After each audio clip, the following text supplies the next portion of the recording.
Good morning, students. Today we are going to start our history chapter number 5, Crafts and Industries part 2.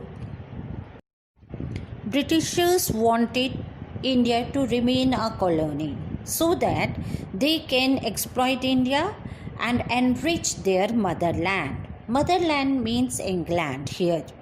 बेटा इनके ना चाहते हुए भी ब्रिटिशर्स कभी नहीं चाहते थे कि इंडिया में इंडस्ट्रियलाइजेशन स्टार्ट हो या मॉडर्न इंडस्ट्रीज़ इस्टेब्लिश हो, क्योंकि अगर यहाँ इंडस्ट्रीज़ इस्टेब्लिश हो जाती हैं तो उनका जो मुनाफा है वो कम हो जाएगा।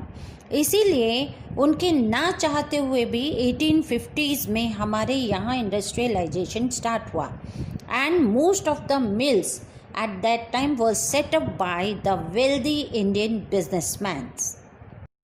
Cotton textile.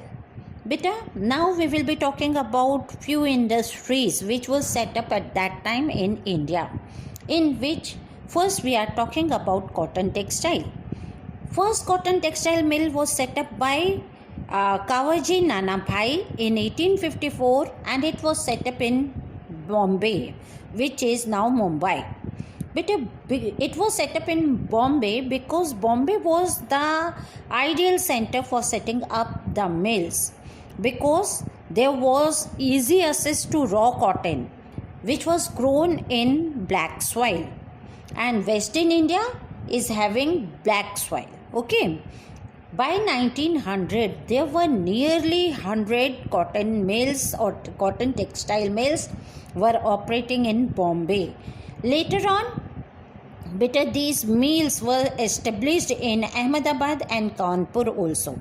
Not only this, these cotton textile mills were mainly owned by Indians only, and the people, those who lost their livelihood during industrialisation की वजह से जो हमारे देश में हमारी टेक्सटाइल का डिक्लाइन हुआ था, उसकी वजह से जो हमारे वीवर्स थे, स्पिनर्स थे, डायर्स थे, प्रिंटर्स थे, उनके जॉब छूट गए थे.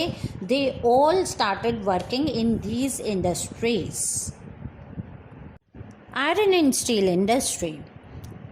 Iron and steel industry was started developing around early 20th century.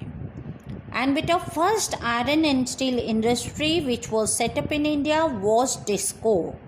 It is the Tata Iron and Steel Company, and it was set up at Sakshi, which is now in Jamshedpur, and it was set up by Jamshedji Tata.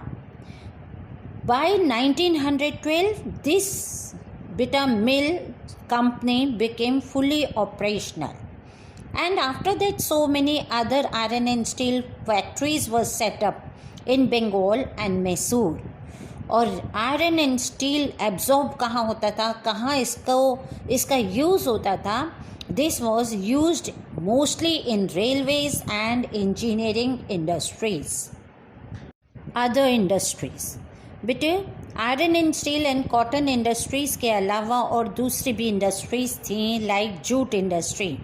It was concentrated in Bengal because Bengal में ही jute ज़्यादा होता है, and these jute mills were owned by Britishers. ठीक है. Coal mining started in a big way from mid 19th century. Coal mines of Bihar, Bengal and Odisha supplied coal for use of railways and bitter industries and for smelting iron ore to make steel. Now what is smelting here? बेटा smelting means जो rocks हैं जिनमें iron ore वगैरह होता है, उसको उन rocks को पिघलाने का जो तरीका है उसे स्मेल्टिंग कहते हैं. Not only this, some other industries that receive or start growing in that period was sugar, cement, paper, match and glass. Progress of industries.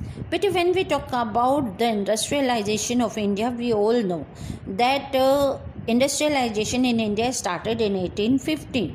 But Britishers never want to develop these industries in India because they will suffer the loss because of these industries developed in India. That is why they never bothered about the development of Indian industries. There was one more thing, it was a policy of one way free trade बेटा. इसके through अंग्रेज़ों ने जो import duty foreign से आने वाले goods पर लगाई थी वो बहुत ही कम थी, और हमारे जो होम मेड गुड्स थे, अगर वो इंडिया के जो गुड्स थे अगर वो बाहर जाते थे तो उन पर बहुत हाई ड्यूटीज़, कस्टम ड्यूटीज़ लगा दी गई थी, जिनकी वजह से उनके रेट बहुत ज़्यादा हाई हो जाते थे.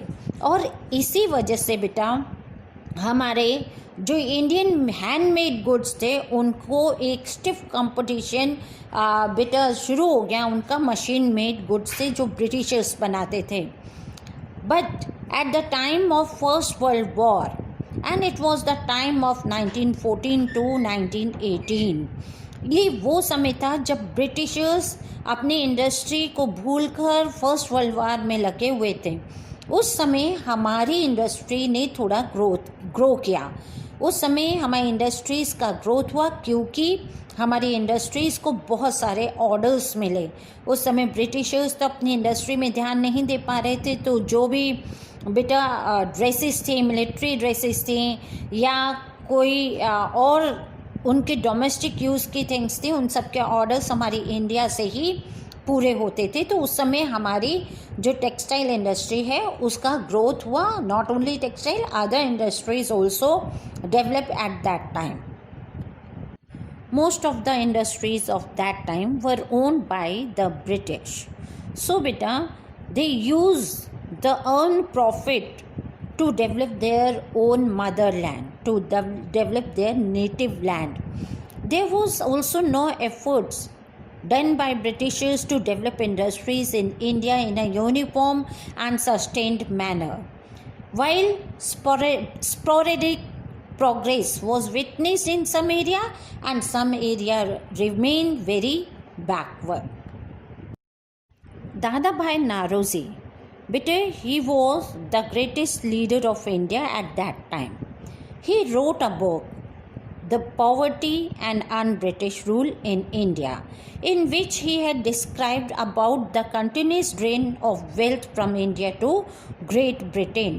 ये जो ड्रेन था, वेल्थ का जो ड्रेन आउट था बेटा इंग्लैंड की तरफ, वो कई सारे मेथड से हो रहा था, in which one of the main reason or cause of this drain to Britain was in the form of industries set up by the Britishers.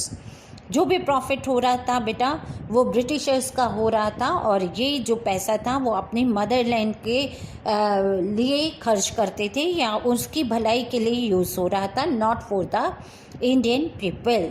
And during early 20th century बेटा एक important agenda हमारे nationalist leaders थे उनका बना, और उन्होंने क्या agenda रखा अपना कि वो खादी को पॉपुलराइज करेंगे, या ये कहो कि वो इंडियन मेड क्लोथ को पॉपुलराइज करेंगे, ताकि हमारी जो गिरती हुई डिक्लाइन होती हुई इंडस्ट्रीज़ हैं उनका थोड़ा सा ग्रोथ हो सके या उनकी सांसें भी चल सकें. इसीलिए महात्मा गांधी ने बेटा लोगों से कहा कि ब्रिटिश क्लोथ को बिल्कुल बॉयकॉट कर दें और हैंड वोवन क्लोथ जो इंडिया में बनते हैं उसको यूज़ करें. नॉट ओनली दिस बेटा, ये एक अटेम्प्ट था कि हमारी जो डाइंग टेक्सटाइल इंडस्ट्री थी उसको कहीं ना कहीं रिवाइव करने का या फिर से शुरू करने का. और इसी दौरान बेटा नेशनल मूवमेंट में भी ब्रिटिशर्स को फोर्स किया गया हमारे लीडर्स के द्वारा कि वो हमारी इंडस्ट्रीज़ के लिए कुछ प्रोटेक्शन वगैरह दें, लेकिन ब्रिटिशर्स ने ऐसा कुछ नहीं किया. After the India became the independent बेटा, आप सबको पता है हमारा जो फर्स्ट 5-year प्लान है उसमें हमारी इंडस्ट्रीज़, हमारा एग्रीकल्चर, ये सब मेन प्रायोरिटी के साथ रखे गए, क्योंकि हमारे लीडर्स को पता था इंडस्ट्रीज़ किसी भी कंट्री के डेवलपमेंट के लिए एक बैकबोन होती हैं, किसी भी कंट्री का बैकबोन होती हैं इंडस्ट्रीज़. इसीलिए इंडस्ट्रीज़ के डेवलपमेंट को प्रायोरिटी दी गई थी after the independence by the government of India. Thank you, students, and have a nice day.